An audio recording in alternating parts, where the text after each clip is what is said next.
ओम शांति।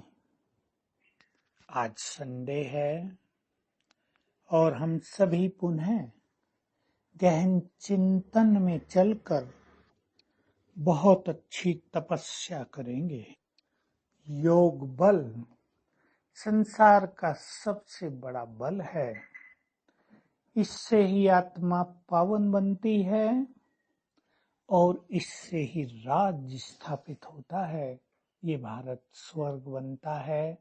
हम योग बल से ही विश्व की बादशाही प्राप्त कर सकते हैं। हमें योग बल को बढ़ाते चलना है और अपने से बातें करनी है। मैं ही यदि योगी नहीं बनूंगा तो भला कौन बनेगा। मुझे जिसे ईश्वरीय बुद्धि प्राप्त हुई है, जिसे योग का सरल ज्ञान मिला है, कुछ भी जिसमें कठिन तपस्या नहीं है, वो ही यदि योगी नहीं बनेगा तो कौन बनेगा। संकल्प कर लें, बुद्धिमान वही है जो अपनी बुद्धि को स्थिर कर सके। बुद्धिमान वही है जो अपने चित्त को शांत कर सके। बुद्धिमान वो नहीं जो बहुत सोचे, जो सोच सोच कर परेशान होता रहे। बुद्धिमान तो वो है जो हर चीज को पॉजिटिवली लेकर आगे बढ़ता चले। मैं बुद्धिमान हूँ, मुझे ईश्वरीय बुद्धि प्राप्त है, श्रेष्ठ बुद्धि प्राप्त है। तो योगी बनने के लिए मुझे क्या क्या करना चाहिए, चिंतन करेंगे आज।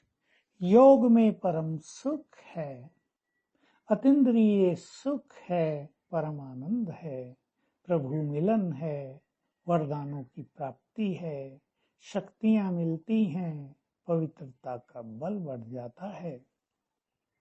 ऐसे योग पर यदि ध्यान न देकर मैं अपने ध्यान को इधर उधर भटकाऊंगा तो मैं भी अपने को बुद्धिमान भला कैसे समझूंगा।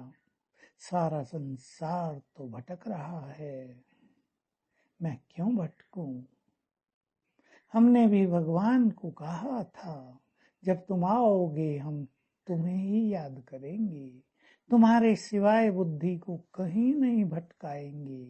तो चेक करें, कहीं हमारी बुद्धि मान शान के पीछे तो नहीं भटक रही है, इच्छाओं के पीछे तो नहीं दौड़ रही है, कहीं तेरे मेरे के टकराव और भ्रम में तो हम नहीं फंस गए हैं।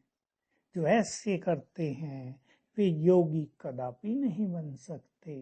तो आज आधा एक घंटा एकांत में रहकर अपने को योगी बनाने की सुंदर प्लानिंग करें।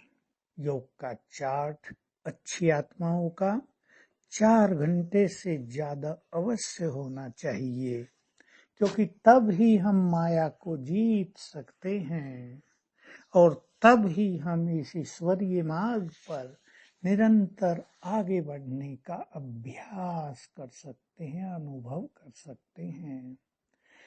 तो आज सवेरे से ही बहुत सुंदर अनुभूतियां करनी हैं और अपने 5 स्वरूपों का अभ्यास करना है, क्योंकि हमारे 5 स्वरूप हमें हमारी श्रेष्ठ स्थिति की, श्रेष्ठ पवित्रता की याद दिलाते रहते हैं और इससे आत्मा जागृत हो जाती है और मन का भटकना बंद हो जाता है। एक अनुपम सुख अनुभव में आने लगता है।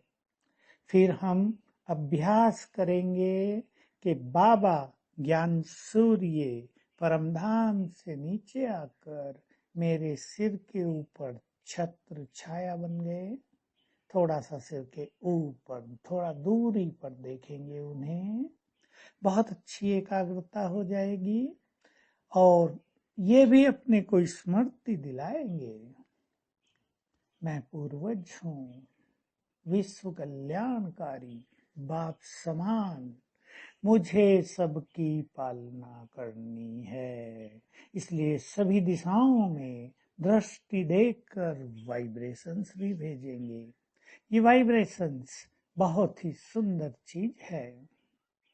हमारी दृष्टि और हमारे वाइब्रेशंस अनेक आत्माओं का कल्याण करते हैं। मुरली सुनते हुए मैं आत्मा मस्तक सिंहासन पर विराजमान हूँ, स्वराज्य अधिकारी हूँ। संकल्प करेंगे और संकल्प करेंगे कि आज जो भी मुरली में आए अव्यक्त मुरली है उसे हम पूरी तरह से धारण कर लेंगे।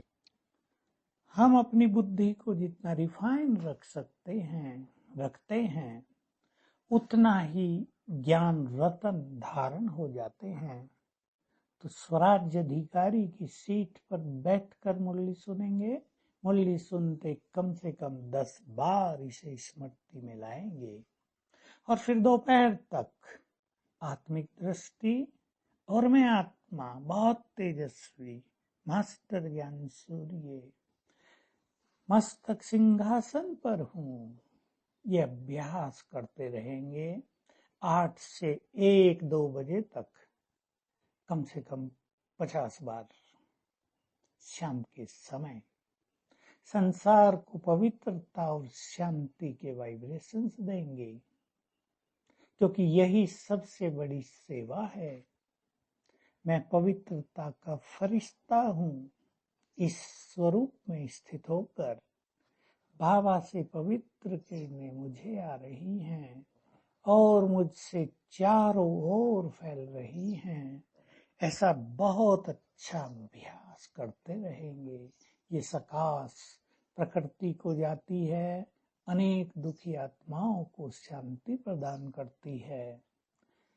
शाम को 4 से 8 मैं पवित्रता का फरिश्ता हूँ और ऐसा पवित्रता का दान सारे संसार को देते रहेंगे।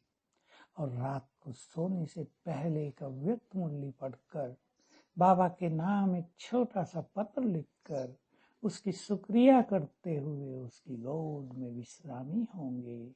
ओम शांति।